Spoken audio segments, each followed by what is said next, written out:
chief of police is a member of the police department as well, correct? Correct. And you would agree that complete form 4130, correct? Correct. For all scenes where there's an officer involved shooting, correct? Correct. And that is the responsibility of the patrol supervisor, as you testified yesterday, correct? Yes. Now, you understand that on this particular day, 3 patrol supervisors, Alfred Flores, Matthew Robertson, and I believe it was Edwin Rivera, all were required to go downtown to the public safety headquarters, homicide unit, to give statements. You understand that, correct? Yes. And so they weren't allowed to assume their roles as a patrol supervisor, from your understanding, correct? Correct. And so would the responsibility of filling out Form 4130 go to Lieutenant Podwicka, who was the higher ranking person on scene? I'm not sure. Okay. Did Lieutenant Podwicka ever tell you to fill out Form 4130 or to sign in on 4130? No. Do you know why 4130 was not created? No. And May I ask, what is 4130 though? 4130 is the crime scene personnel law. So That's required by Procedure 701.07. I do not recall if there was an officer who was actively writing down a crime scene log. I do not recall on this case, but I have been to previous scenes where I have to process, and there usually is a patrol officer who is writing down names, badge numbers. But I do not recall on this particular day if there was or was not. Right. So in your past experience, that is the practice per the general manual. Yes, correct. That Form 4130 is filled out when there's an officer involved shooting, correct? Correct. All right. And I don't want to criticize you, but beyond your pay grade, right? Yes. And so we would have to ask either the chief of police or Lieutenant Podwicka why that happens, correct? I do not know who you would need to ask, but I know that responsibility does not lie on myself. All right. Now, you've told us that it's important to maintain the chain of custody. It's important to have 4130 filled out, and you can't alter evidence. If someone were to go into the crime scene and there was no record of it, would that concern you? Yes. Okay, and why is that? Because then the crime scene could be altered. All right, and prior to testifying today, probably about, 35 minutes ago, did I ask you to view certain videos? Yes. And I can show them to you again, but I'm going to ask you questions. If you want to see them again, we can show them. I can show them to you, okay? Okay. All right, would you agree with me that you saw clips of Officer Rubio, Alfaro, Andrade, and Robertson's body worn cameras? Yes. And would you agree with me that all of those videos we see that William McManus walked under the crime scene tape at approximately 3:15:59? Yes. All right. And that at 3:16:17 he walked towards Unit 3102 into the breezeway? Yes. All right. And that at 3:17:04 he exited Unit 3102 at the breezeway? Yes. And that at 3:17:07 he moved in front of the patio rails of apartment 3102. And that he exited under the crime scene tape at 3:19:48. Yes. All right, so would you agree with me that based upon those timestamps on the video that he was at the crime scene for 3 minutes and 38 seconds? Correct. All right. And when I say crime scene, we're talking about inside the tape. Correct. And we know from Defendant's Exhibit 1 he was at 6200 Old Pearsall Road for approximately an hour, correct? Correct. All right. Now, would you agree with me that your cameras use digital media to collect film or images, correct? Correct. And can you explain to the jury, if you know, what metadata is for? Not be able to explain that, I'm sorry. Okay, but do you know what metadata is? Yes. All right. Do you, are you trained that metadata for your film, the photographs that you take have a time and date stamp on them? Yes. And so, when Chief McManus was in the crime scene, if we were to look at your metadata on your digital photographs, we could see where you were located, correct? Correct. All right. And has the prosecution asked you to bring any metadata to court to see where you were? No. All right.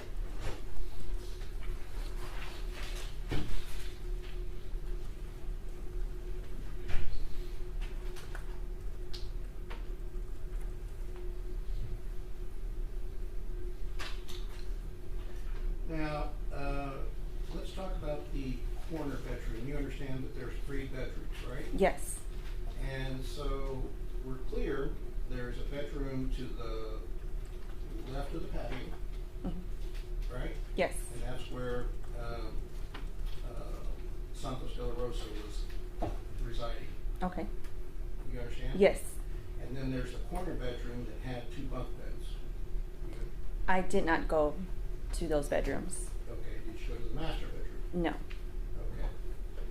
And I don't blame you, so don't take it as a slight, but had someone told you to go to the corner bedroom to measure the dimensions of the bunk beds, you would have done a stellar job, I'm sure, right? Yes. And so what you would have done is you would have measured the height of the bunk beds, correct? Correct. You would have measured the width and length, Yes. and you would have picked a corner of bunk bed and measured the distance of that corner to a fixed point. Correct. And you would have also determined the distance from the window to the bunk bed, correct? Yes. And you would have determined the distance between the door to that bedroom to the bunk bed. Yes. And that didn't happen. No. And you indicated that. No, I did not. All right. May I approach the exhibits? Yes.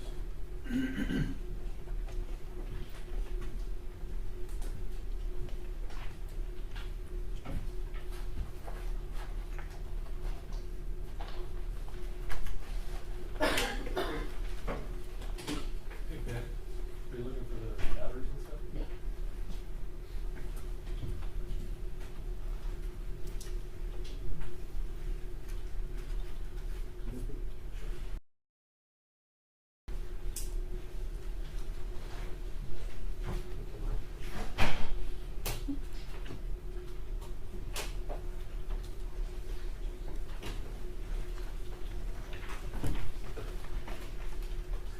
I believe this has been marked for identification as exhibit, defense exhibit 105.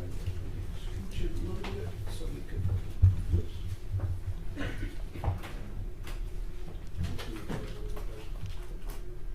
Okay. If this was in the bedroom, you wouldn't have been able to see it, correct? No, I would not have seen it. And next one. And that's exhibit 104. If that was in the master bedroom, you would not have been able to see it, correct? No. You agree? Well, I did not see this at all, so I don't know where it was located at. But if it was in the master bedroom, Correct. or if it was in the corner bedroom, you wouldn't have seen it. Correct. And I believe we're looking at defendant's exhibit 102. Same question. If it was either in the master bedroom or the corner bedroom, you would not have seen it. Correct. And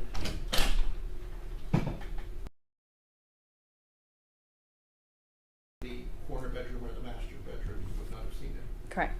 All right.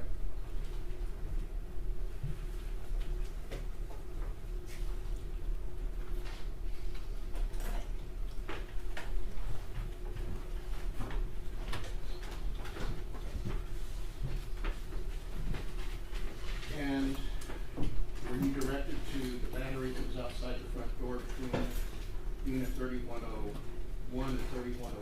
No, I was not. Had you been directed to look for those items? Yes, and we also would have looked in those bedrooms, but we were not directed to look for any batteries. All right. So you weren't told to look for evidence of her destroying the fire alarm system, were you? Correct. Well, the only thing that I was directed to photograph was the closet with the fire alarm, the wires cut. Okay, I understand the fire department calls that the fire control access panel, which is the room on the side Mhm. of the building. Is that what your understanding is? Yes. Okay, and who directed you to take those photographs? Sergeant Johnson. I'm not sure if he was a sergeant or detective at the time, sorry, but it was Johnson, and it's on my report.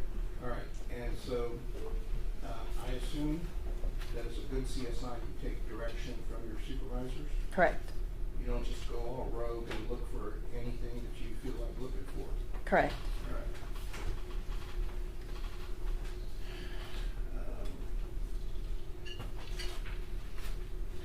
Now, if I may approach, I don't know where the diagram is of the. Yes. Okay, for that.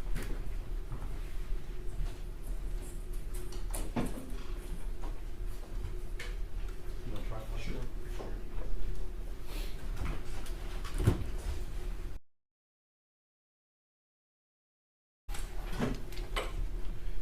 I appreciate the assistance from my co-counsel. I'm kind of old here, so. Yes. All right. Let me figure out how to get out of everybody's way. We're taking a look at, it's 28C. All right, the crime scene diagram. All right, so we know based upon Officer Rojas' body-worn camera that at a specific point in time, and that point in time was 1:40:47, that Melissa Perez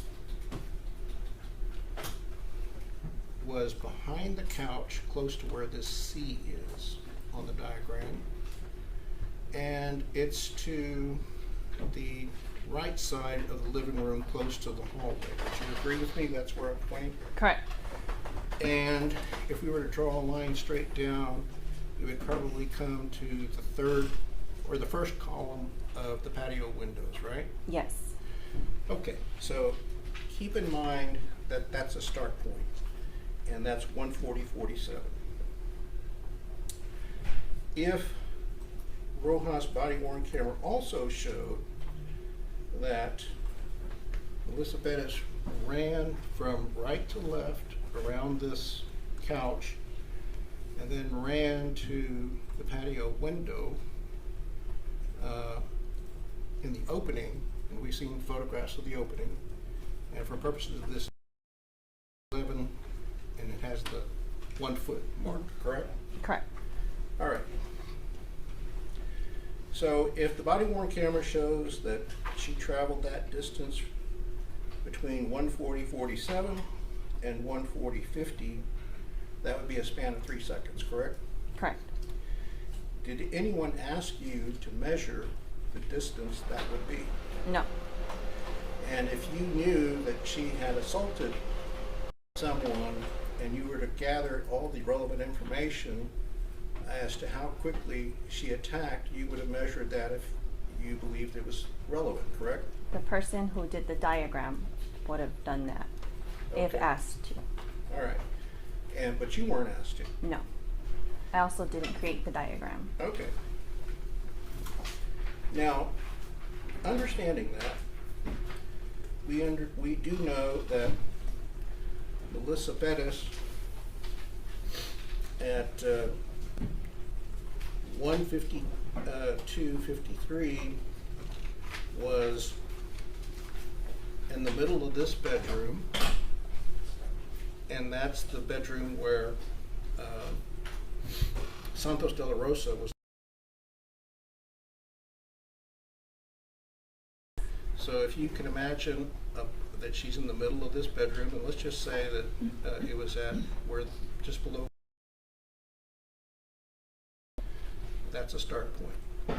If she traveled out, down the hallway, across, and back to the same window again, and the same opening where we have 11 and the 1 foot mark, had someone been directed to one of the CSIs, and I know you weren't responsible for this diagram, but had a sergeant asked one of the CSIs to measure that distance, that would have been done, correct? Correct. And we would know how quickly Melissa Perez traveled in 3 seconds, because between 1:52:53 and when Villalobos was told, hey, V, get out, that was 3 seconds. So knowing what you know is moving from this location where the M is in the bedroom, out the door, down the hallway, and across the living room. Is that moving pretty quickly for 3 seconds? I would say so. All right. Boom. All right. Not done.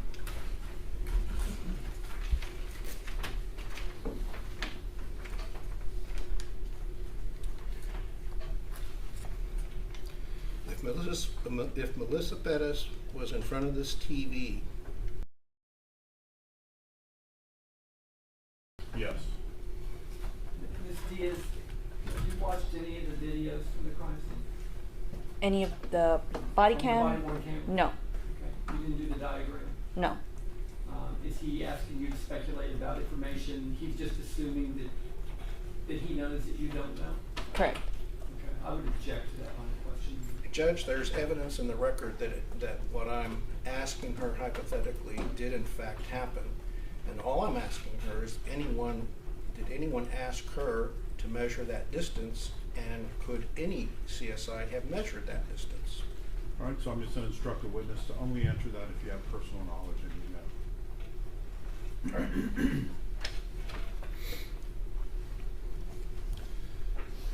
I'm going to point to, on this diagram, we have I'm assuming it's a right elbow of a body.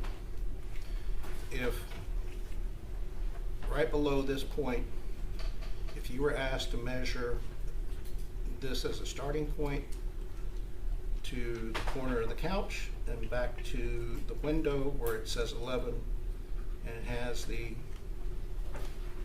hash mark for foot, you were capable of measuring that distance, correct? Correct.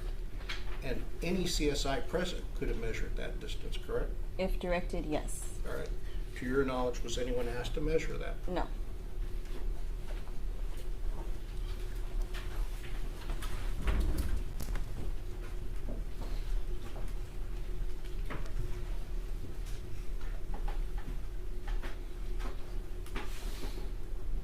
Now,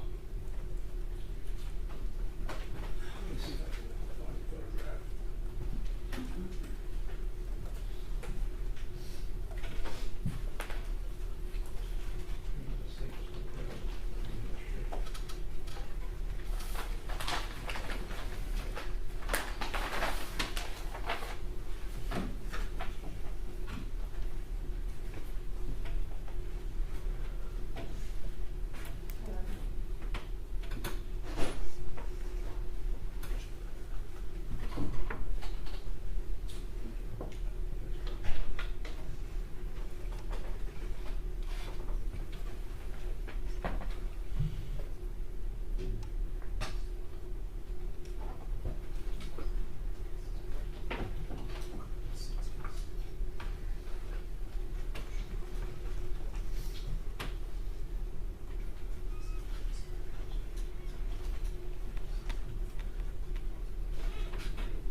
And I appreciate the help of youth.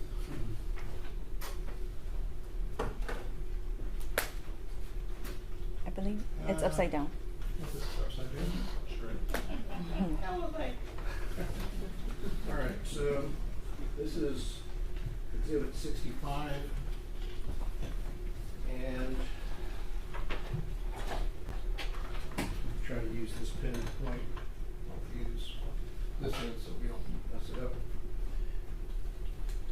I'm pointing to an area, for the record, is beneath the Venetian blinds. Would you agree? Correct. And it looks like this is divided up into 1, 2, 3 panes. Yes. And so going left to right, I'm pointing to the third pane underneath the Venetian blinds, somewhat to the right of the middle of that pane. Would you agree? Yes. All right. So imagining that point, did anyone ask you to measure the distance from that height to the ground? No. Had you or any other CSI been asked to measure that distance, you could have easily done so, correct? Yes, but I do not know if they were asked or not. I know I personally was not asked. Okay. Oh, So, think this way. Just right in front of you. In front of you. in your report, you would agree there's no indication that that was measured, correct? Correct. And understanding what you testified about documentation and the importance of documentation, would you agree that if you didn't document that it happened, that it was not measured? Correct. All right. And again, it's not your fault. You weren't told. Now, did anyone ask you, assuming this is Alfred Flores, did anyone ask you to measure the height of Alfred Flores to the top of his head? No. And I'm sorry to Mario, we just got a haircut. I don't mean to mess it up. All right. So, did anyone ask you to measure the height of the back of his head where I'm pointing the pen to the ground? No. Had you been asked to do so, would you have been able to do so? Yes. That? Yes. Okay. And it was not documented in your report anywhere, correct? Correct. So would you agree that that didn't happen? Correct. So I was not asked to take any measurements or directed to take any measurements. All right. So had we had measurements on the window where the hammer hit, and had we had measurements for Alfred Flores, we would have a really good idea of how close that hammer came to striking Alfred Flores, correct? I can speculate that yes. All right.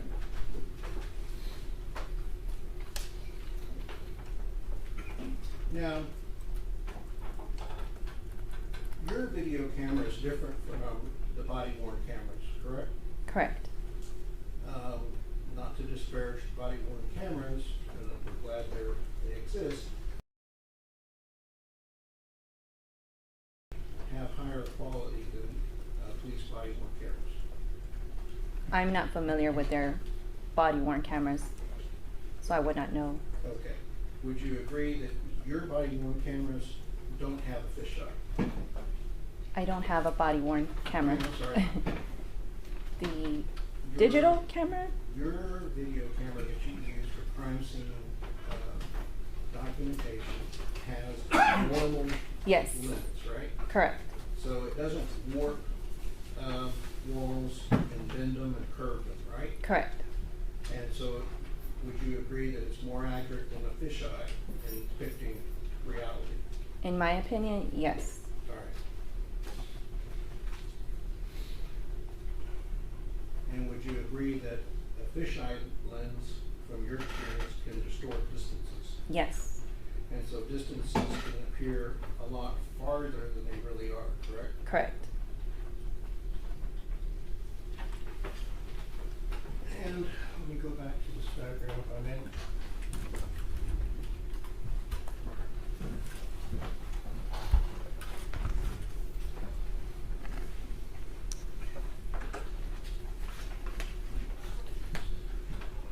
I'm going to point to, and this is 28C. I'm going to point to the hallway between the kitchen and the living room, the open area, and to the right of the left wall. You understand where I'm pointing? Yes. Did anyone ask you to measure the distance from where I'm pointing to the patio door? Like I previously stated, I was not directed to take any measurements. All right. And you didn't document taking any such measurement, correct? Correct. And since there was no documentation of that measurement, you would agree not done. Correct. All right. And if Microphone. give it back. Yes. Oh, okay. It's hers. Oh, okay. Yes. Thank you.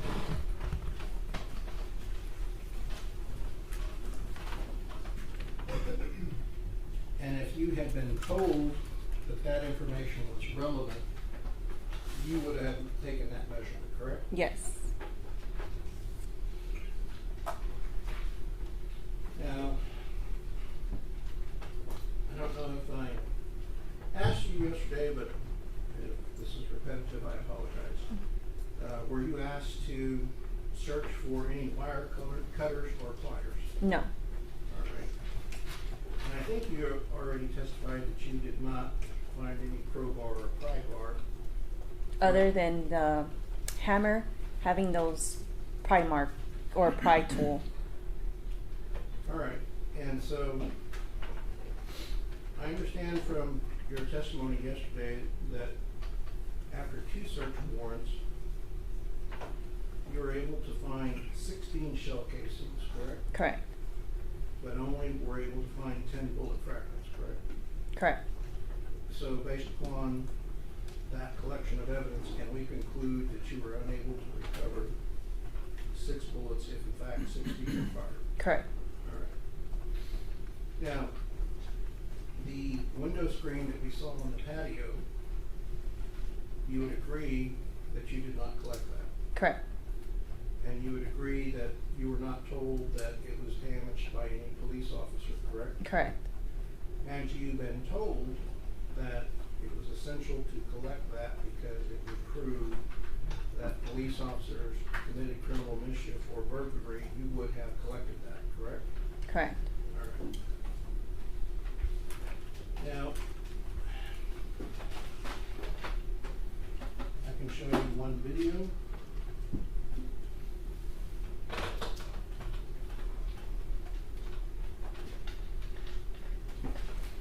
I'm going to ask you to measure the distance that we see in this video.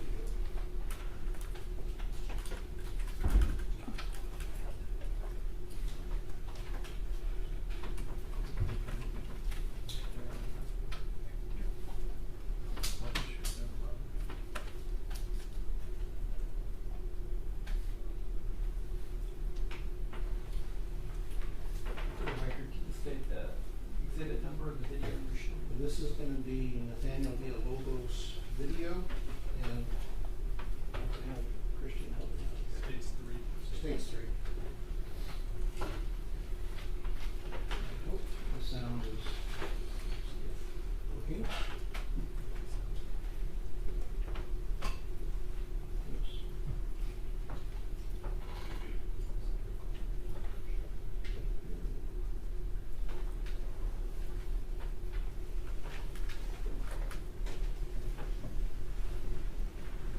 Oops.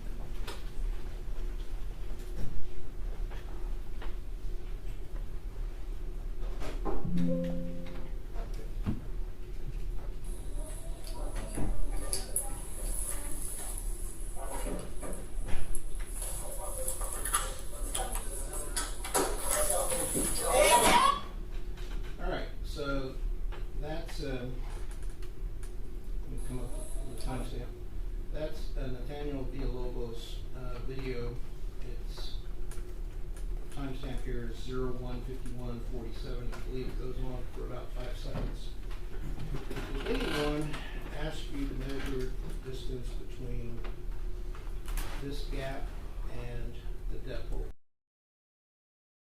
I was not asked to take any measurements. All right, and would you agree that we here on this video the sound being unlocked. I was not listening for that, so Okay.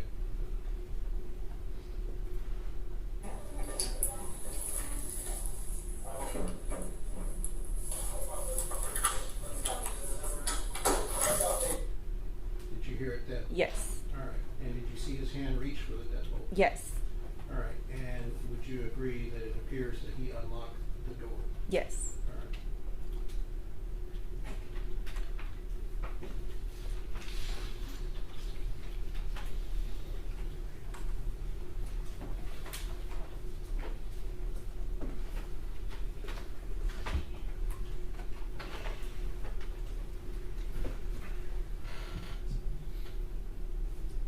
Now, would you agree with me that if there are photographs that clearly show a gap between the TV and the right pillar frame of the patio window, we can rely upon that photograph as being more accurate than the diagram?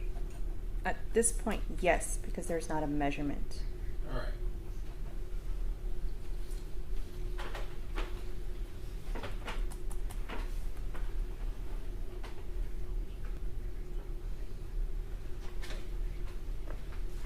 I just want to make sure that defense exhibit 97 has been introduced in the affidavit to the search warrant. Yes. All right. Those have been admitted. Pass the witness. Let me state that. Judge, just very briefly, I'm going to show you defense 17. Thanks, Bill.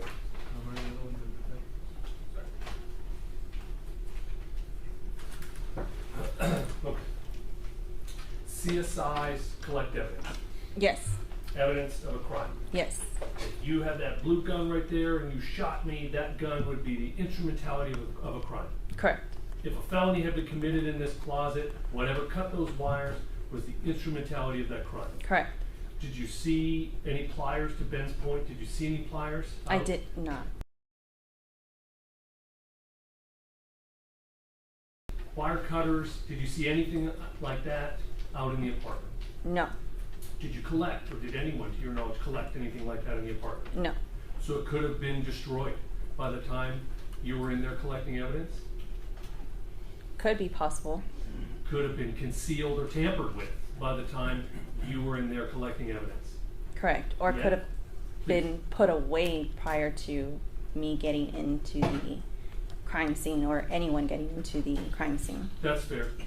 But nobody, to your knowledge, looked for it to collect it? Correct, Okay.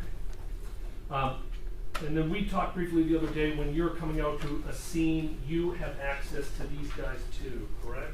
An IDR? yes, And the IDR on this call for service said, cut alarm wires. Do you want me to let you read it? yes.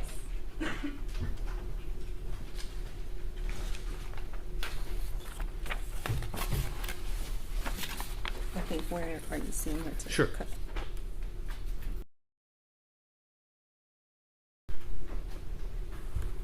Yes, Okay, so we know that the crime that was on the IDR, the call for service was that some instrument of the crime had cut those wires. correct. Right.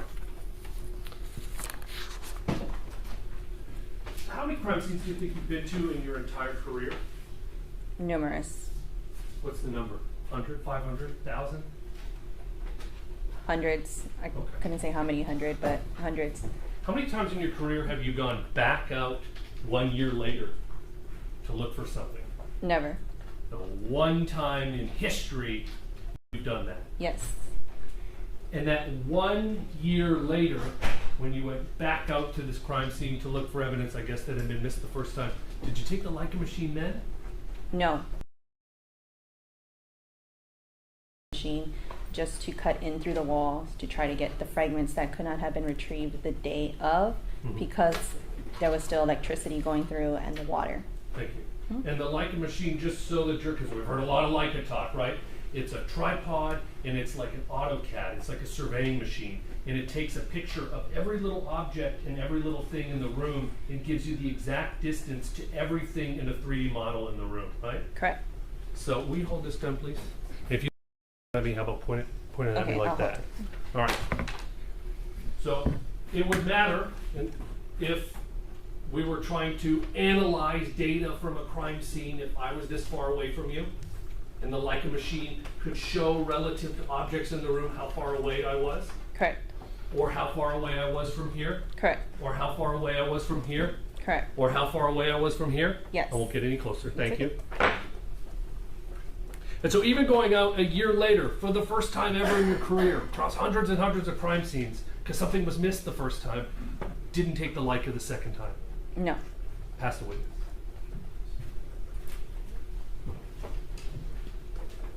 Okay, there's no more questions.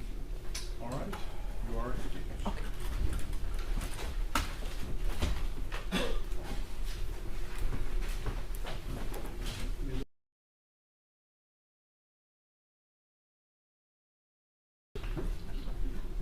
State, you can call your next witness. Call Dr. David Lynch.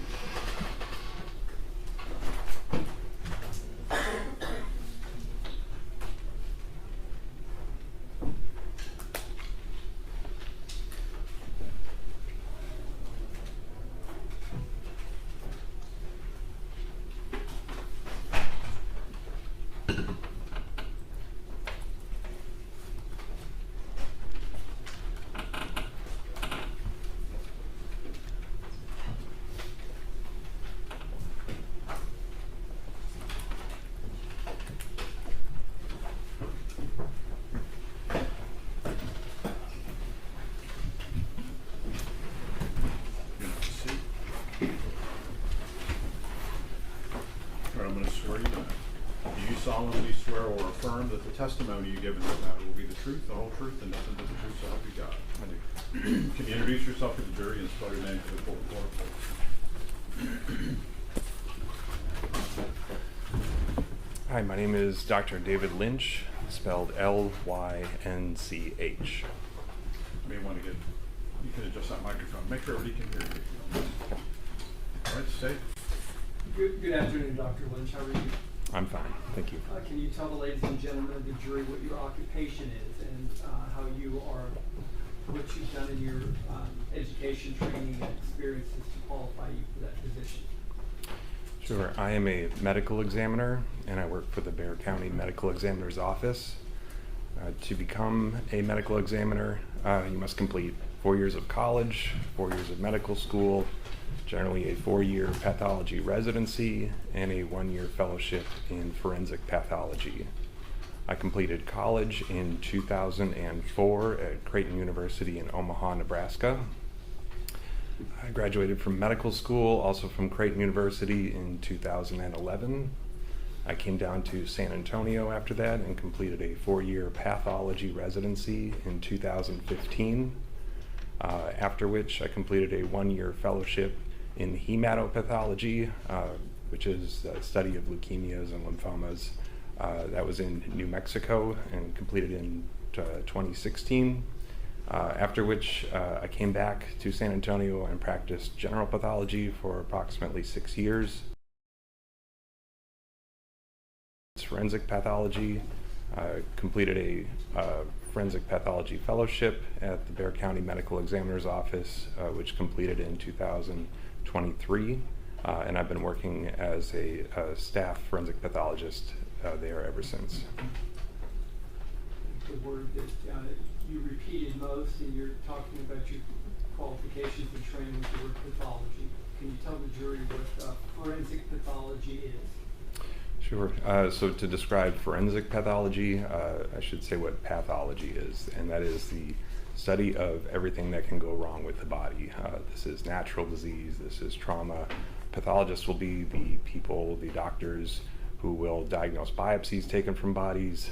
They perform autopsies at hospitals, they run the laboratories, those kinds of things. And forensic pathology is specific training in death investigation. Forensic pathologists will take jurisdiction when a death is sudden and unexpected. So someone who will die in a hospital because of heart disease or cancer, forensic pathologist will not see that person. But someone who dies not under a doctor's care or who dies an unnatural death, this could be a drug overdose, motor vehicle collision, gunshot wounds. Those are the kinds of cases that will come to a medical examiner who is a forensic pathologist. And the medical examiner's office themselves is not a part of any law enforcement agency. You have kind of an independent jurisdiction by statute. Correct. And what we do is by Texas law, and we are independent from prosecution, from defense, from law enforcement. We are an independent institution. Now, as your duties under the statutes allow you to check into the cause and manner of death of a person, how do you go about doing that? Sure. When someone passes away and we have jurisdiction of that case, we will generally perform an examination on the body. This starts with going to the place where the person passed away. So typically one of our medical legal investigators will go to the scene. They will document what it looks like at the scene, what position the body is in, those types of things. They will take charge of the body and direct it to come back to the medical examiner's office. Generally the following morning an examination will take place. Most of the time this will be an autopsy, which is an examination of the outside of the body, any clothing or material that's on the body. The body is then cleaned and the internal organs of the body are examined as well. All this to look for natural disease and trauma. During the course of the examination we may order tests, typically toxicology testing. We'll perform x-rays sometimes. And after all that is completed, we will make a determination on the cause of death and the manner of death. The cause of death is why is someone dead, and that could be because of a heart attack, because it could be because of a drug overdose.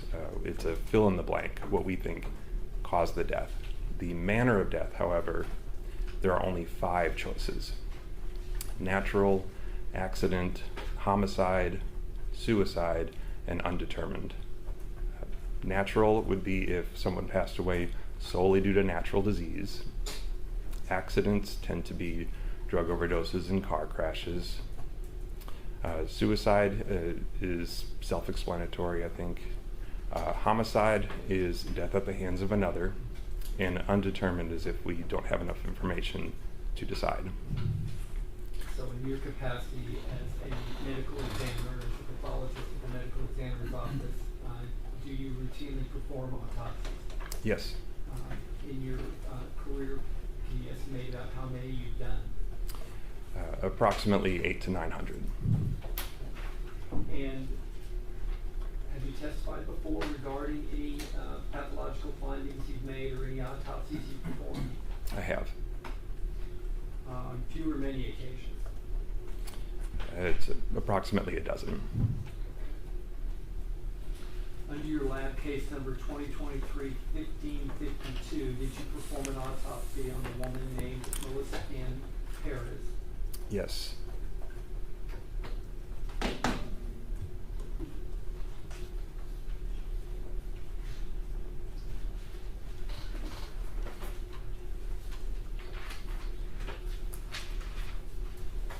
I can approach you. Yes.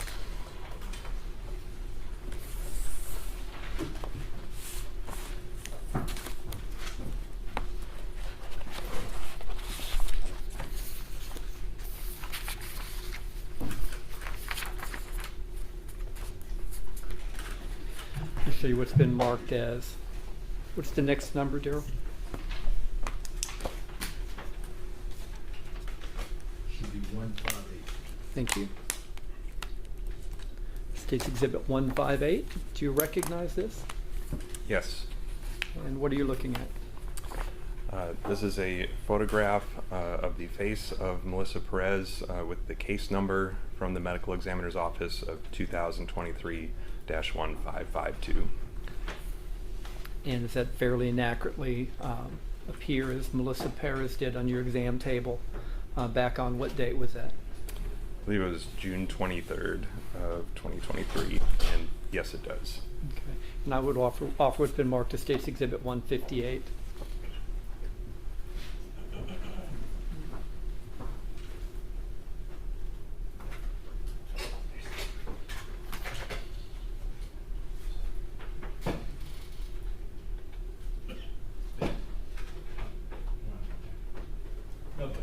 Oh, it's admitted.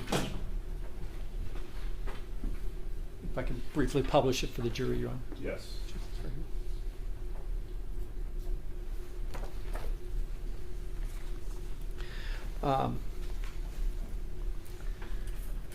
Are you one of the custodians of records at the Bexar County medical examiner's office? Yes. And as a custodian of record, do the autopsy reports that you create, are they kept in the ordinary course of business at the medical examiner's office? Yes. And We don't have any objection to the report. in that case, I will offer what's been marked as State's Exhibit 159. All right, then that's admitted. Showing you State's Exhibit 159, what are we looking at?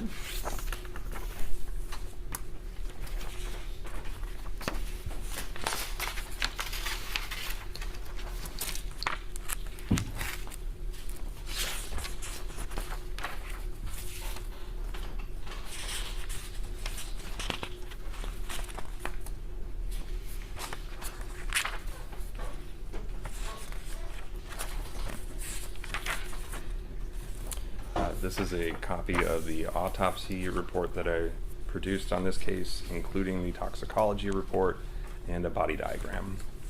Okay. And how are you able to tell that that is?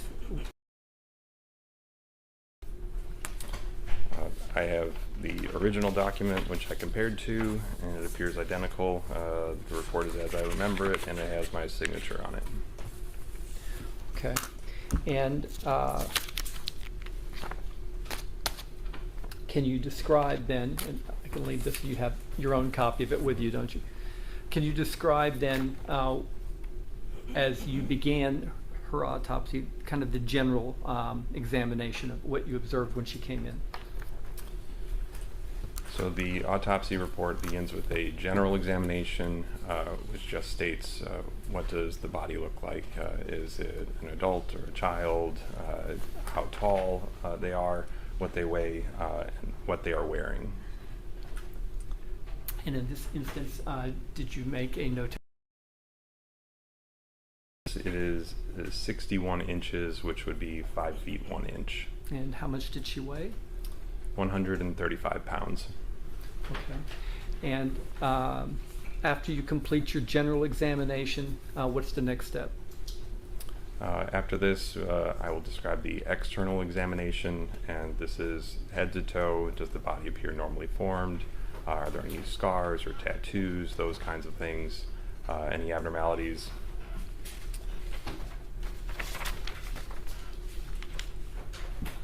And did you find anything significant regarding her cause and manner and death from doing your initial external examination? Yes, but that is included under the evidence of injury. Okay. Before we get to the evidence of injury, did you also note any evidence of some kind of medical intervention? Yes, there's a section in the report for evidence of medical intervention, and I describe what I found there. So these are tubes inserting into the body,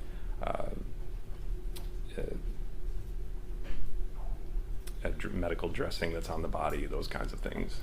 You had mentioned that in instances where a body is located, that you will send your medical examiner's investigator to the crime scene? Correct. And do they also take pictures when they're there? Yes. Okay, and do they make notations for you in your records about the condition of the body and where it was found, and have some kind of information about the setting? Yes, our investigators will prepare a report for us before we begin the exam. Okay, and you would have that here, Yes. right? And then when you started looking into what the evidence of injury was in this case, what were your findings? The major findings are 2 gunshot wounds. The first gunshot wound is to the right breast, and this projectile goes through the liver, it goes through the aorta, and then it goes through the rib on the left side before being lodged in the body. Okay, and you had prepared, and it's admitted as part of your autopsy, a diagram as well, right? Correct. And in this diagram, does it illustrate the placement of the wound that you saw? Yes, and it's labeled as GSW number 1, or gunshot wound number 1. Okay, and let me put this on the screen as we talk about it. This is exhibit 159.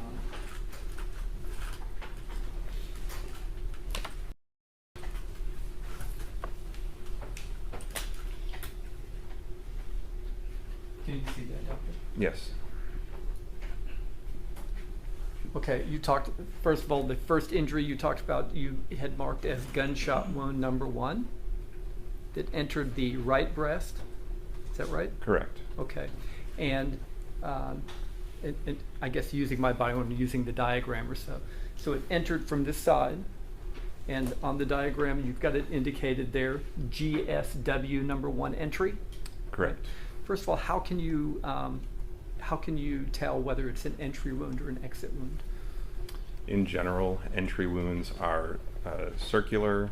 They tend to have a rim of abrasion or scraping of the skin, as opposed to an exit wound, which tends to be irregular.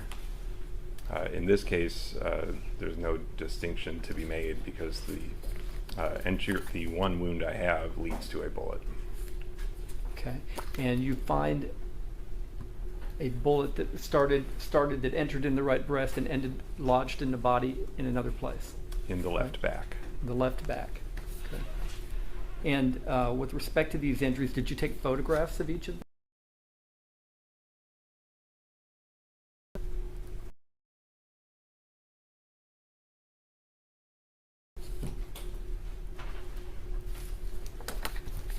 I want to show you what's been marked as State's Exhibits 160 through 173. She'll take a look through these and let me know if you recognize these.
These are photographs from the autopsy. Are these all the photos that you took at autopsy or just a select few? This is a selection. Okay. And did they fairly and accurately depict what you saw from your own eyes when you were conducting the examination? Yes. I will offer what's been marked as State's Exhibits 160 through 173.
David, no objection.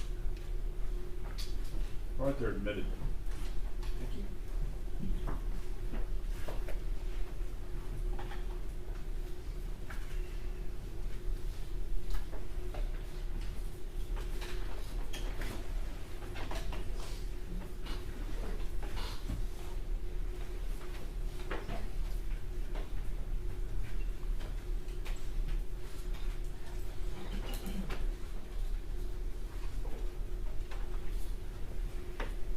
With respect to gunshot wound number 1 that you saw, I'll show you what's been marked as State's Exhibit 169.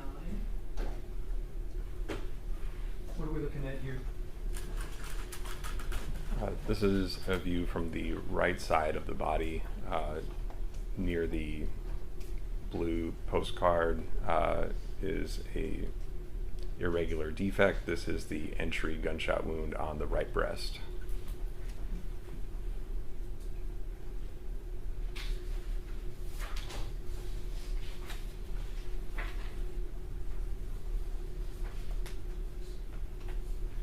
And as it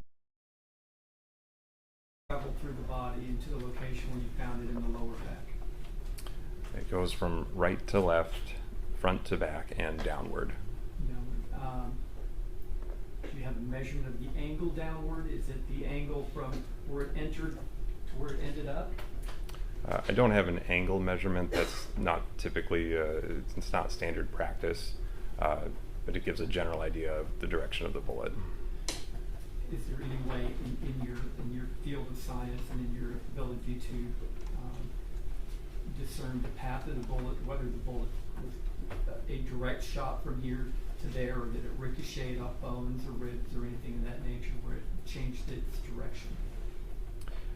As I do the autopsy and I look for the wound track, I can tell if it's approximately a straight line or not. I didn't see any significant deviation from that in this case. Okay, so it's slightly downward. Is that how you described it? Or downward? I don't want to use words that you're not using. Yes, I use the word downward. Downward.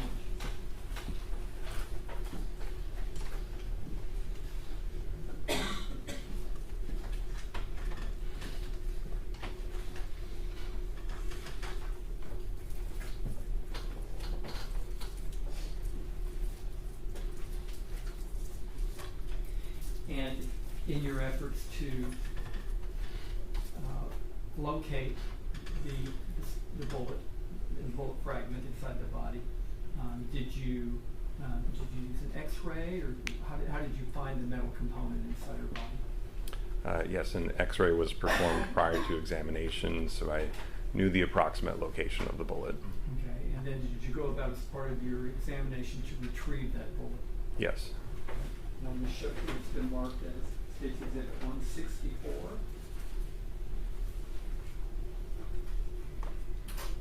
What do we see here? This is a view from the back side of the body.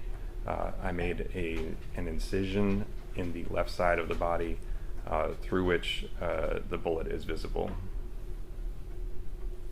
State's Exhibit 165. This is a close-up of the same bullet. And State's Exhibit 166. This is a picture of the bullet after it's been removed from the body and cleaned, and it's next to the evidence envelope labeled with the case number. Okay, and then how did you preserve the tracking of this bullet? Would you be able to recognize it again from the packaging that you put it in? Yes. Okay.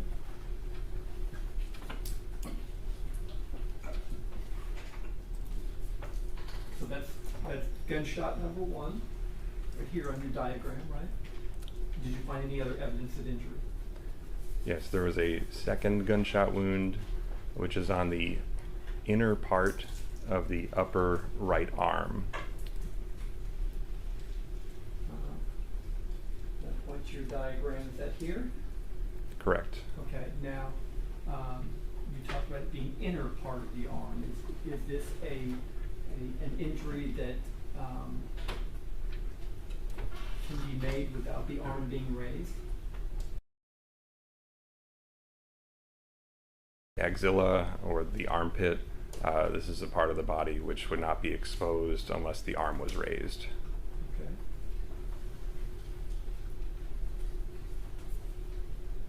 Show you what's been marked as case exhibit 167. Is this a photograph of the gunshot wound number 2 that you have in your report? Yes. Okay. And we can see it's in the right armpit, correct? Yes. And did you track that wound to find out how the bullet passed through the body here? Yes. So this bullet goes into the armpit. It strikes the 2 major vessels which are in the arm, and then it proceeds out through the upper right back. The path of this wound is right to left, front to back, and slightly upward, but this is described with the arm in standard anatomic position. The body diagram that we've been looking at is standard anatomic position. It's not to imply that that is the position the body was in when it was shot. Okay. But if the arm was at her side, the bullet wouldn't be able to enter in that location without it striking another part of the body. Is that fair to say? Yes. Showing you what's been marked as case exhibit 162 that we see there. This is an image of the back of the head and the back, and there's an exit gunshot wound on the upper right back. Okay. That corresponds to gunshot wound number 2. Okay. So, kind of to be clear, the entry that happened under the arm, that bullet exited her back right there that we see next to the praying hands there, right? Correct. Okay. And in describing the path of that bullet, you described the last bullet being downward. How do you describe the track of that bullet? Again, this was right to left, front to back, and slightly upward.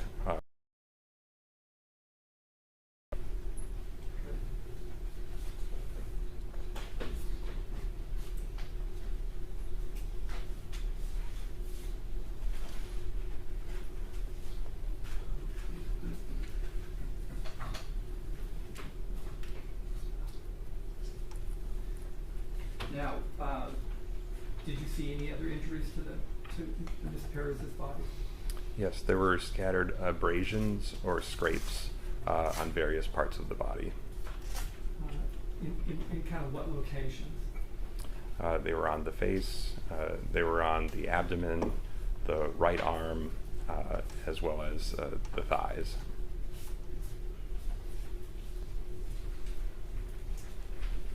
Case exhibit 70, for instance, does that document some of those abrasions that you speak of? Yes, these are 2 red appearing abrasions on the right side of the abdomen. Case exhibit 172. Again, these are abrasions on the right forearm.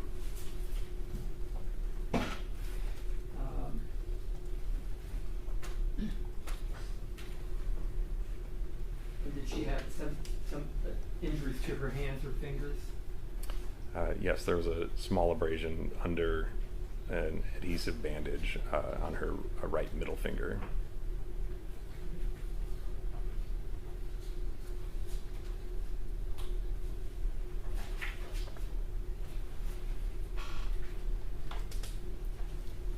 Now, with respect to the gunshot wound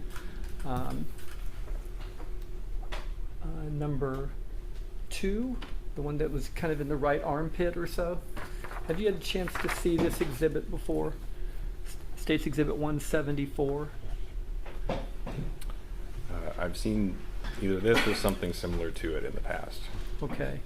And from looking at this exhibit, well, let me offer. This is from a still shot from Thompson's body-worn camera, marked States Exhibit 174.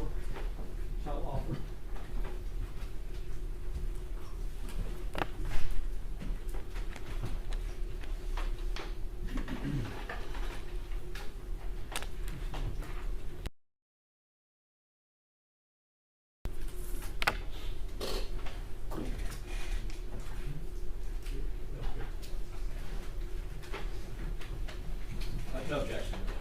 admitted. I'm sorry, David, what was the number? 174.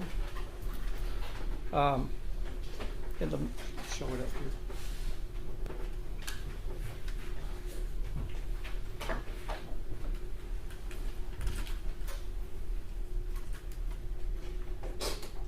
This is dated 6/23, 23, time 2:02:13.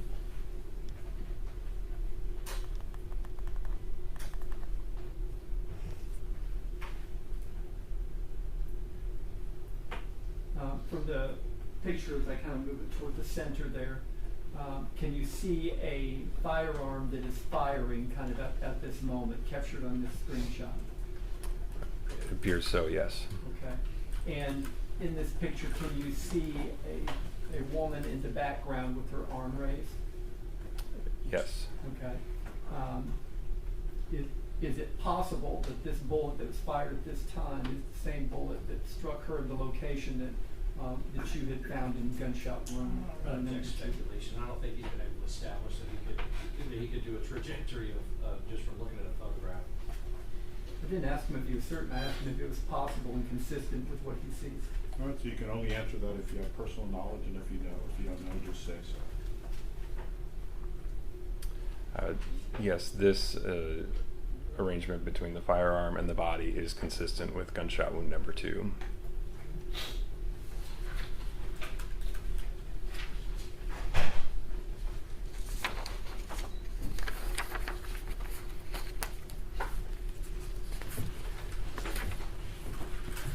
Now, you've identified all the injuries that you saw and observed, right? Those are the major ones, yes. Okay. And did you also do an internal examination? Yes. Tell us what you did with an internal examination.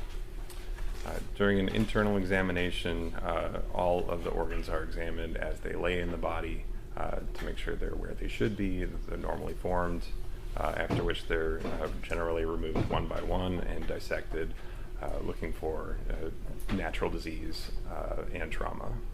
Okay. Did you find anything in your internal examination that had any mechanism as to her cause and manner of death? Only what I described with the damage done with gunshot wound number 1, which was the liver and the aorta and a left rib were injured.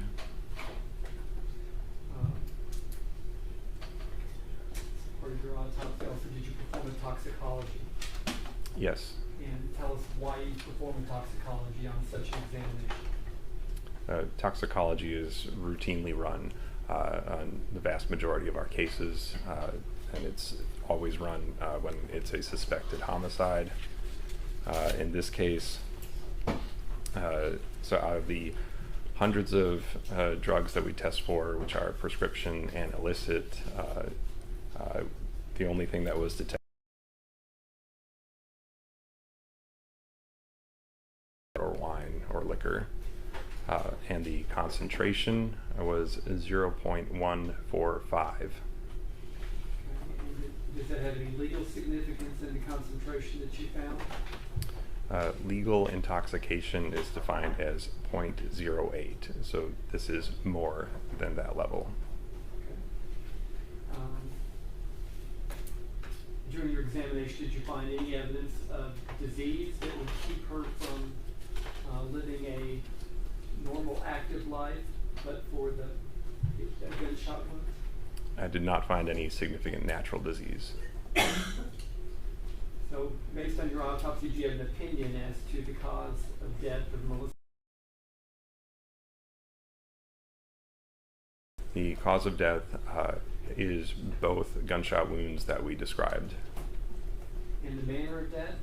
And the manner of death is homicide, and it's worth pointing out that from a medical examiner perspective, homicide is a medical determination. The death was caused by another individual or individuals. It is not a determination one way or the other on wrongdoing. Are you able to make any conclusions about how close or how far the firearm was away from Miss Perez when the gun was fired? When we look at gunshot wounds, we look for evidence of close range firing. In my world, that's defined as about 3 feet or so. Within that bullet that comes out, but gunpowder particles and soot, other things which can be deposited on the body. I did not find any evidence of that. However, the abrasions that we talked about that were scattered on the body, these are the kinds of things that can be seen when a bullet goes through an intermediary object or something else. It could be a window, a wall, some other object. When that happens, the bullet will carry with it some other fragments, and those can leave marks on the body, similar to what we saw. And I want to draw your attention back to the bullet you pulled from Ms. Perez's back.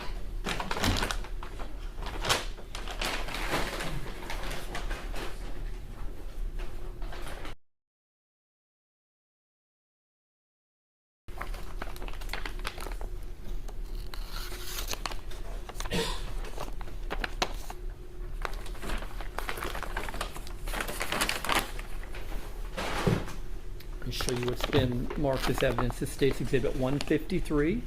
Okay. Do you recognize this packaging here? Please take a look at it. It is packaging that was not done by me. It's labeled with Bexar County Criminal Investigation Laboratory. Okay, that's Bexar County Criminal Investigation Laboratory. Is that located in the same building as the Bexar County Medical Examiner's office? Yes. Okay, I'm going to open this up and tell me if you recognize what's contained in here. Okay. By the way, before I just cut it, was this sealed? Yes.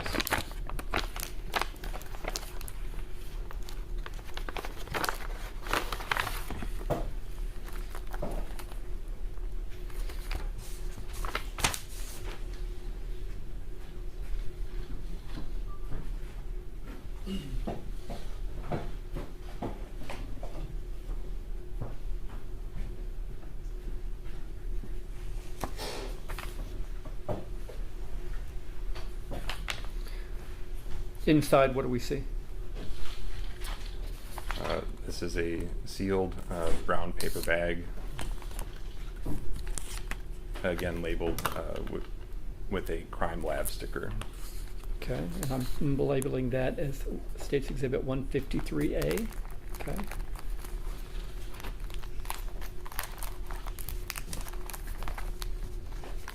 And I'm going to cut into this. This is also sealed, is it not? It is.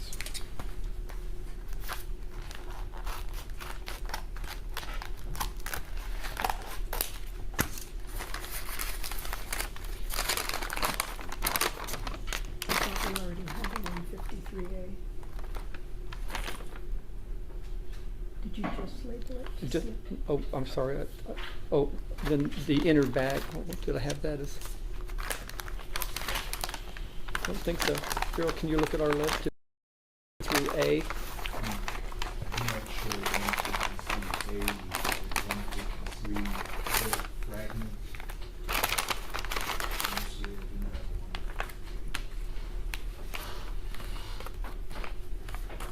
one. Okay, I've opened up 153A, right? And inside it, have how many more envelopes? There are 5 envelopes. Okay.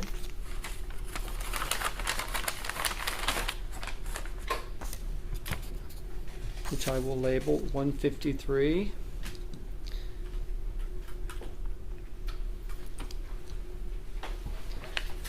A1, 153 A2, 153 A3, 153 A4, 153 A5.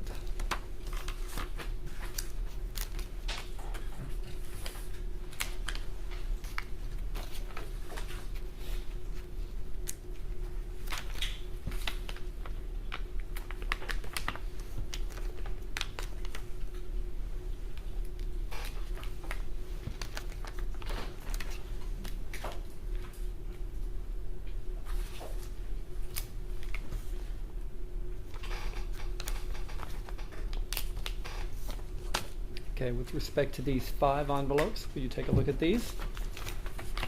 How many of you have seen them before?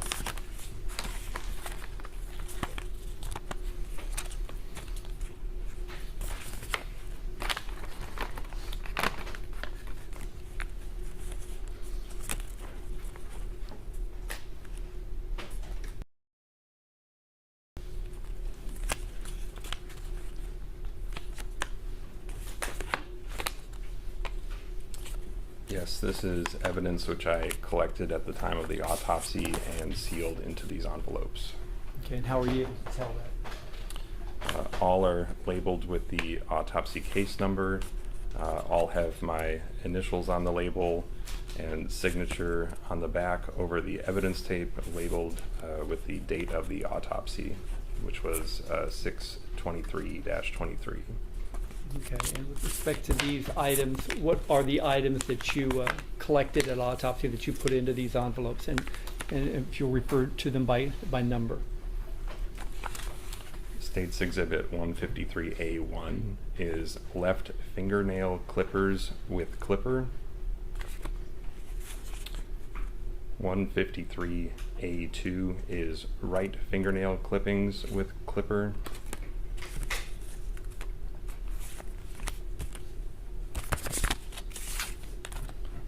153A3 is projectile from left back. 153A4 is projectile fragments from surface of left shoulder. And 153A5 is loose foreign material. Okay, I'm going to talk about those last two first here. The loose foreign material, where did you find that, those items? Or, and feel that it was necessary to collect it? Between the legs, there was a small gray fragment of foreign material. I didn't recognize it as a bullet or a bullet fragment, but I elected to collect it as evidence. Okay. The left shoulder, tell us what you observed there. And I didn't mention this before, but upon first examining the body, there were 2 small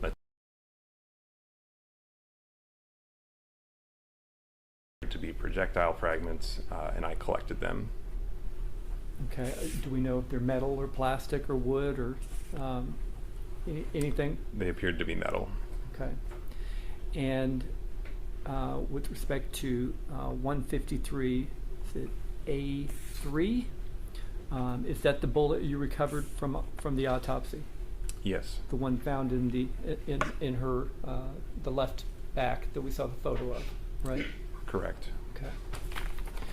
And with respect to that exhibit, does it look like it was forwarded for further testing?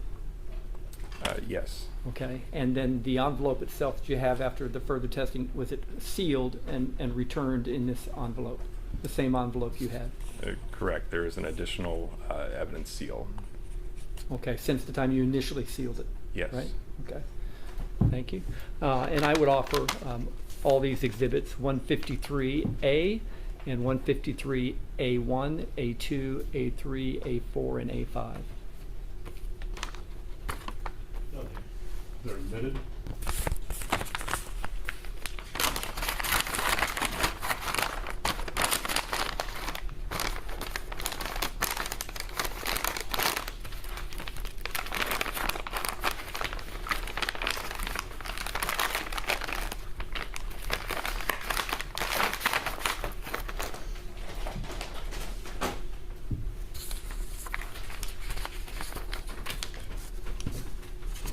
Put that over on that side, please.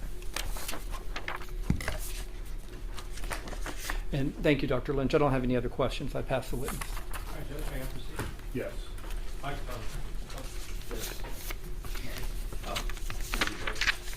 Chair, if I need to break. Let's go ahead and take a short break. All right, for the jury.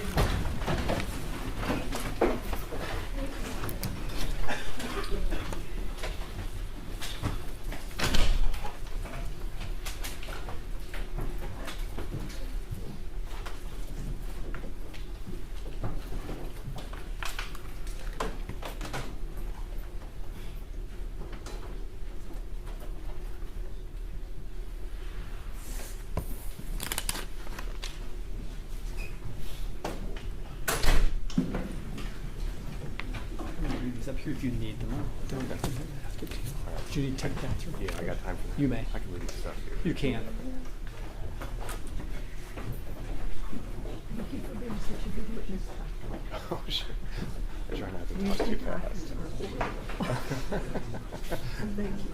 Sure. You're slow and clear. Yeah, just give me the signal if I speed up too much, yeah. No, you're good, thank you. So I'll take you down and I'll try to do some stuff to done stuff like that. Yeah. I have a tape measure out there. Talk about projectile swing. Stop, sure. So we'll just be doing some of that. Okay. Other measurement, if I can get cobalt.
Yeah, in the back, like, where the jury was at.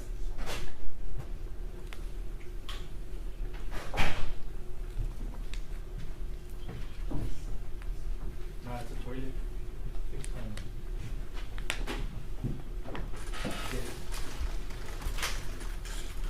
Thank you.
It's not taken.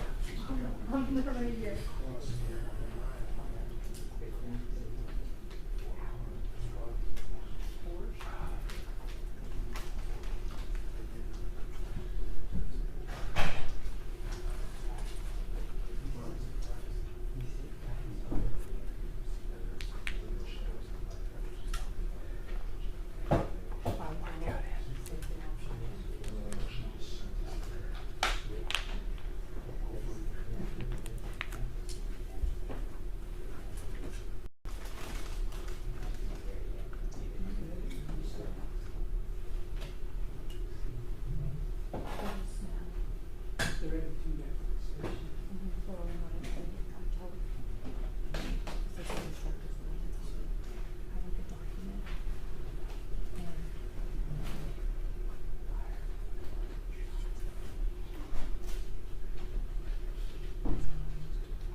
Yeah.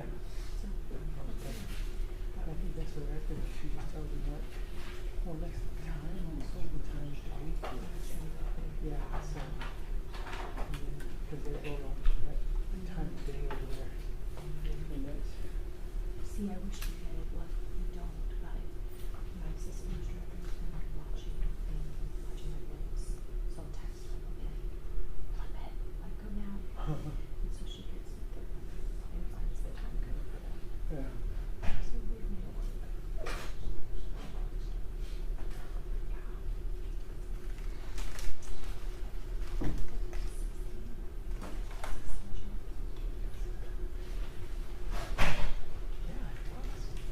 Because I want to show this.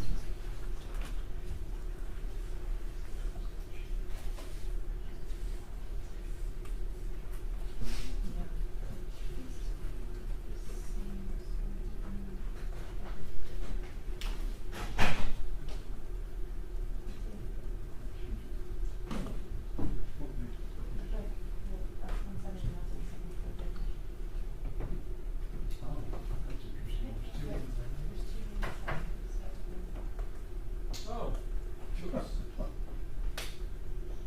That's easy enough.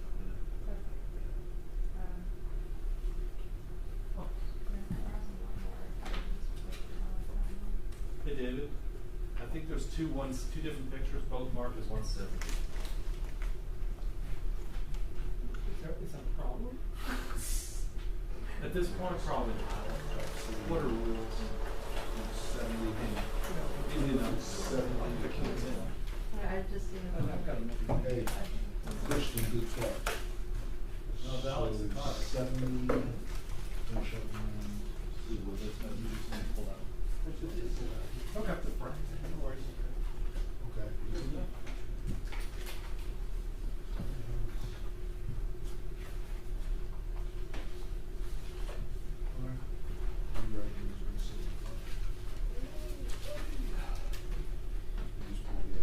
Yeah. It was one of those far and close pictures.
Y'all ready?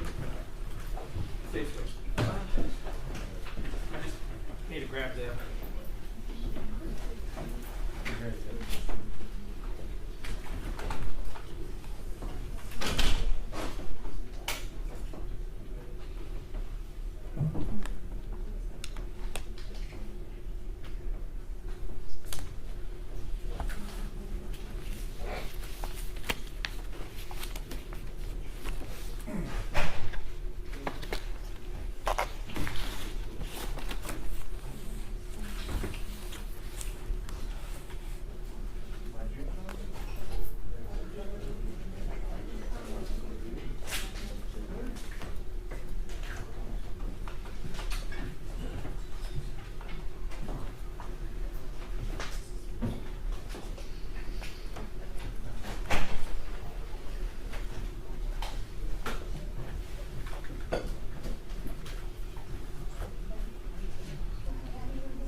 To the jury.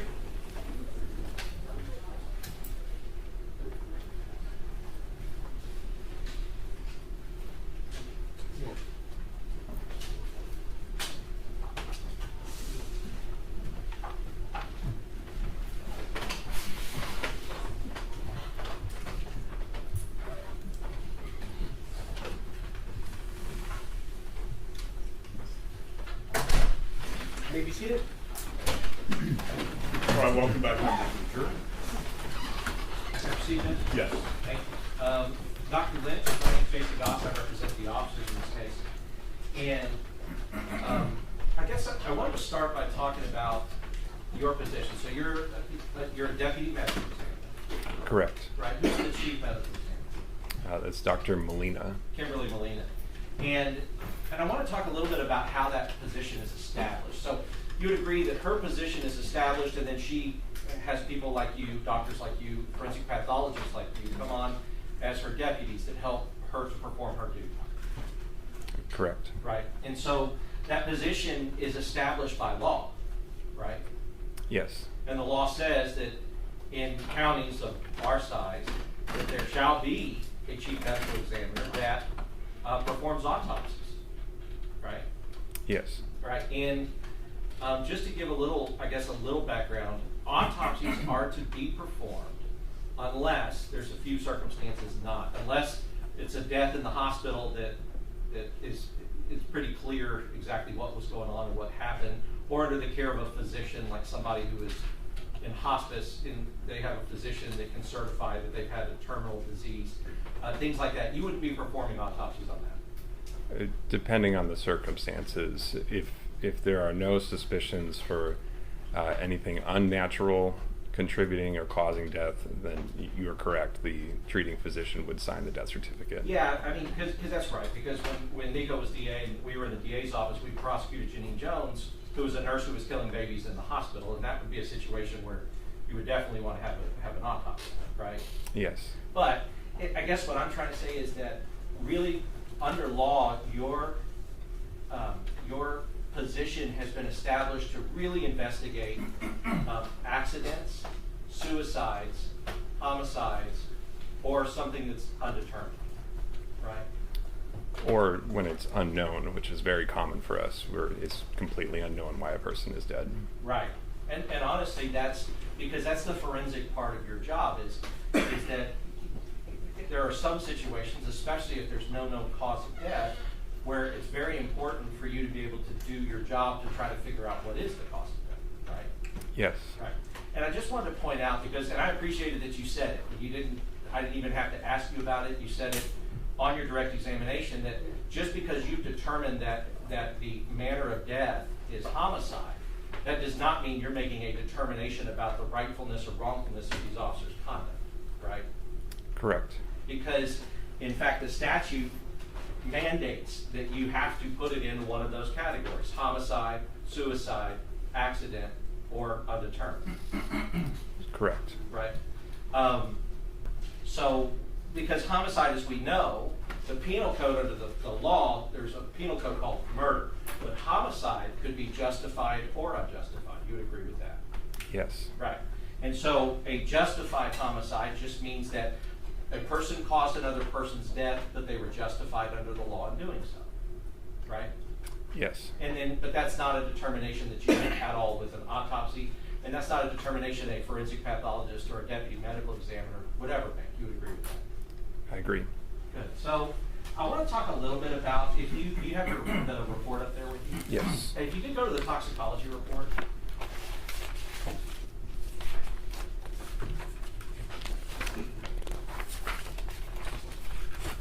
Because we have a thoracic aorta. Judge Matt, use the well to demonstrate. Yes. We have a thoracic aorta. Could you tell me where on my body the thoracic aorta would be located? It's in the chest next to the spine. So it would be like back here? In front of the spine, a little bit to the left. Understood. Would it be the middle of the chest? Yes. Okay, so the thoracic, I guess, means this part of the body. Yes. Yes. And the aorta is important because the aorta is basically the main line, the blood that runs through the body, for this part of the body. Yes. And aortas, they're important because, well, you're the doctor, so why don't you please tell the jury what purpose a thoracic aorta serves? The aorta is the main artery which carries blood from the heart to the rest of the body. Right. So, and we're going to talk a little bit about that. I think your determination in your examination determined that Ms. Perez's thoracic aorta was damaged. Yes. Right. Okay. And but for now, when you testified, you said that the blood alcohol concentration that she had was a 0.145. Is that right? Yes. Now, there's also vitreous. What does vitreous mean? Vitreous is the fluid behind the eyes, and typically when we test for alcohol or ethanol, we will test both blood and the vitreous fluid. Right. And so the vitreous fluid would be, and just so that, I guess just so that the jury is clear, you understand as a doctor that alcohol is metabolized by the body, by a living body. Yes. And so what that means to you is that if somebody drinks alcohol, the body will eventually metabolize that alcohol, and it'll eventually, blood alcohol concentration can be here, and then after time with metabolization by the body, it'll go down and eventually go down to zero. Yes. On a living body. Is that right? Correct. Right. But if a body has become deceased, you can confidently say medically that the whatever the point is at the time that they're deceased, the body is no longer metabolizing that alcohol. Correct. And so that would be a result that you could feel like at the time that the person was deceased, this would have been their blood alcohol concentration. Correct. All right. So on your report, you talked about a 0.145, and I guess this is not necessarily your job, but you are trained to know what the blood alcohol concentration limit is for driving in Texas. Yes. And what is that limit? As I mentioned, it's 0.08. Right. And so 0.08, when you look at what you said was a 0.145, 0.08 means you have to go 0.09, 0.10, 0.11, 0.12, 0.13, 0.14. Right? Like you would be going up from 0.08. Correct. Right. But in the vitreous that you took, the ethanol, what was that number? 0.181. 0.181. So that number was much higher than in the I guess the thoracic aorta. You would agree? It is higher. Yeah, and what I say by much higher is that just so that we can get an idea, it's 0.04 higher, about, give or take. Correct. And 0.04 would be half of what somebody would get to become intoxicated as far as the driving laws of the state. Does that make sense? If 0.08 is your limit of level of for intoxication for driving, 0.04 is half that amount, right? Yes. So it'd be another half over the femoral. It would be another half to get to that 0.18, which is over double the legal limit. You would agree with that? 0.181, yes, would be more than double the limit. Right. And so, are you aware, or did you know, that the definition for intoxication in Texas is a blood alcohol content for driving, a blood alcohol content of 0.08, or the loss of the normal use of mental or physical faculties? Have you heard that? I have. Okay. So what we're also talking about, and what we know is that alcohol also involves the loss of the normal use of the mental faculties, right? It can cause that, yes. Right. And as a doctor, you know that can lessen inhibitions, make people braver when they shouldn't be, make people take risks that they shouldn't take. We know that those are some of the results of intoxication, right? Those are some possibilities, yes. Right. And so I'd like to go to, so I mean, when you testified on direct, you said 0.145, and you're reading the thoracic aorta, but the vitreous or the fluid behind the eye, it would be a 0.18, and you would agree with that? Yes. Okay. So I'd like to talk about the I'd like to talk about the aorta now. So you noted that I believe gunshot wound 1 went through the aorta, and that's the same aorta we've been talking about. Yes, but farther down than where we drew the blood for toxicology. Sure. So you might have drawn it a little further up here, and it punctured, or I guess damaged the aorta further down. Correct. Okay. And so you said you've done, I think, hundreds of autopsies, right? Yes. Okay, so you have done autopsies where the aorta has been severed or has been damaged. Yes. And so you know that once the aorta has been damaged significantly, that causes, I mean, the death usually follows very soon after that. Very frequently, yes. Yes, because, and even in like car accidents, like when people are in car accidents, because car accidents are so violent that it can tear or damage the aorta. You've seen that happen before. Yes. Okay. And once that aorta is done, what that really means is that blood, the main artery that's giving the blood from the heart to the rest of the body, if there's a hole in it, then all the blood is coming out and spilling into the body cavity and not getting blood to the rest of the body, right? A lot of the blood, yes. And depending on the damage, that death can happen within seconds after that, or a minute or less. Right, and I can't give an exact time point, but it would happen quickly generally. Right, and that's all. I know you can't give an exact time point. Did you know, was there significant damage to the aorta? Did you know? Yes, the bullet went through the aorta.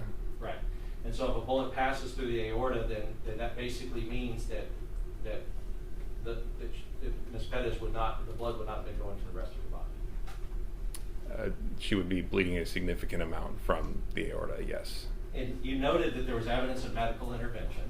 Right? Yes. And what that means is that you noted that people were trying to save her. Yes. Right. Medically. And doing what they could, like a chest seal. You know what a chest seal is? Yes. And that's something that even police officers can carry, that if somebody has been shot, they can try to use that to seal the blood from coming out of the body and to try to seal the wound, right? Yes. Okay, and you noted that she had evidence of well, they say chest seal, but she had evidence of a seal, that they were trying to seal a wound on her body. Correct, on both the gunshot wound on the breast and on the back. Right. So just as a doctor, and that's, the thing is, in talking to medical examiners over my career, one of the things about it is you go through a normal medical school training just like any other doctor, right? Yes. But for you don't see any patients unless they have passed away. In forensics, that's true. Right. Now, just that you were acting as another type of doctor, then of course you would see living patients. But a forensic pathologist doesn't do any examination on people who are alive. Correct. Right. In general. In general. I mean, they probably shouldn't, because of the evasive nature of your examinations. If you were doing that on somebody alive, that could hurt them badly. You would agree with that? Yes, we do not autopsy live people. Right. So, that's right. So, okay. So I want to talk about the irregular defect. So in Exhibit 169, oh yeah.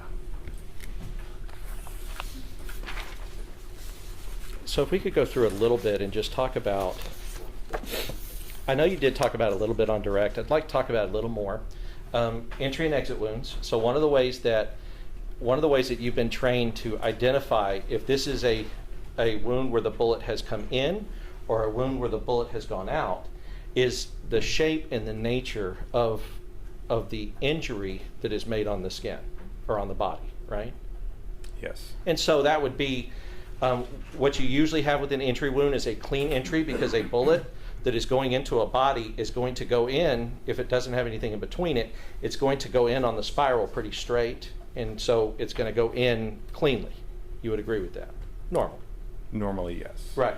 And then in an exit wound, after it's passed through the body, what it does is it takes the bullet off its normal course, and so that's why an exit wound can be bigger. It can be more irregular. It can have the exit wound can be a lot bigger than the entry. You would agree with that? It can be, yes. It can be. And on 169 to the breast, you noted that it was irregular. Can you tell us what you mean by that?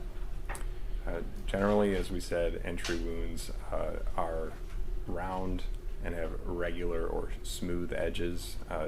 This wound had irregular edges where it wasn't smooth. There was some parts coming in a little, going out a little.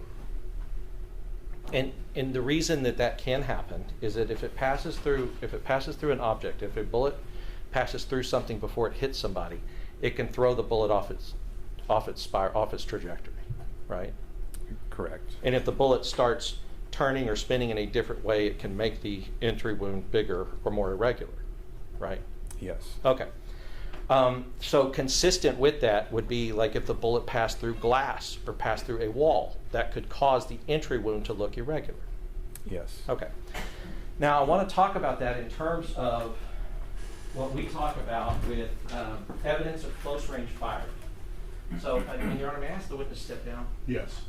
Keep the doctor, please. Would you take the microphone with you? Sure.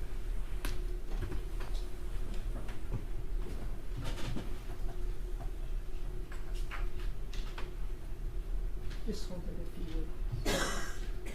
Or put it by the table here.